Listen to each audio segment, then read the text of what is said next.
Iran நாட்டின் உச்ச தலைவர் அயத்துல்லாஹ் அலி காமேனி அமெரிக்கா மற்றும் இஸ்ரேல் கூட்டுப்படைகளால் நடத்தப்பட்ட பயங்கரவாத தாக்குதலில் கொல்லப்பட்டதை கண்டித்து கோவை மாவட்ட இஸ்லாமிய கூட்டமைப்பு சார்பில் மாபெரும் கண்டன ஆர்ப்பாட்டம் நடைபெற்றது.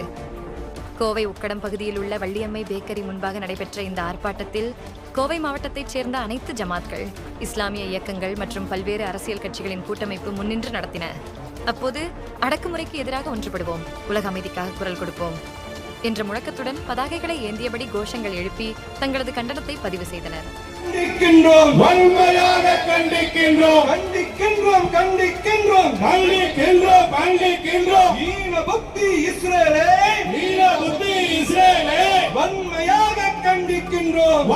சுல்தான் அமீர், கோவை மாவட்ட அனைத்து ஜமாத்துகள், இஸ்லாமிய இயக்கங்கள், அரசியல் கட்சிகளுடைய கூட்டமைப்புடைய தலைமை ஒருங்கிணைப்பாளர்.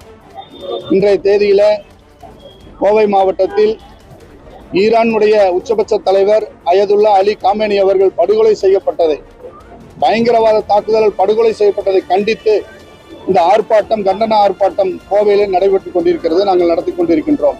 ஒட்டுமொத்த இந்த தேசத்தை, உலக அமைதியை விரும்பக்கூடிய மக்கள் அனைவரும் இந்த போராட்டத்திற்கு ஆதரவு தெரிவித்திருக்கிறார்கள்.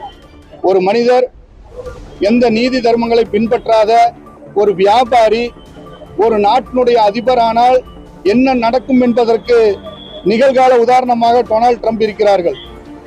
அவருடைய அனைத்து நடவடிக்கையும் வியாபாரத்தை மையமாக கொண்டே இருக்கிறது, பொருளாதாரத்தை மையமாக கொண்டே இருக்கிறது.